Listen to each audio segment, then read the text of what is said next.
কলকাতার আরজি কর হসপিটালের একজন ডাক্তার, তার প্রতি পাশবিক নির্যাতন করা হয়েছে এবং তাকে হত্যা করা হয়েছে ভারতে। কলকাতায় হয়েছে কি আর তারা দাবি করছে কি? এখনো দেশের কিছুই ঠিক হয় নাই, কত জটিল অবস্থা। এখনো পুলিশ ভালো করে তাদের কাজে যোগদান করতে পারেনি, এখনো স্থবিরতা আছে, স্টাবল হচ্ছে না। সবাই সর্বাত্মক সহায়তা করছে, আমরা সবাই সহায়তা করছি।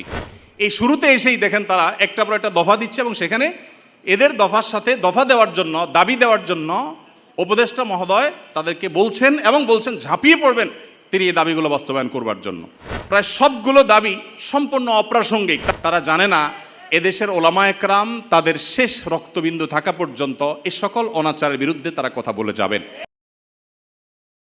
আপনারা গতকালকের একটা নিউজ হয়তো অনেকে দেখেছেন যে কলকাতার আরজি কর হসপিটালের একজন ডাক্তার, একজন নারীর চিকিৎসক, তার প্রতি পাশবিক নির্যাতন করা হয়েছে এবং তাকে হত্যা করা হয়েছে ভারতে।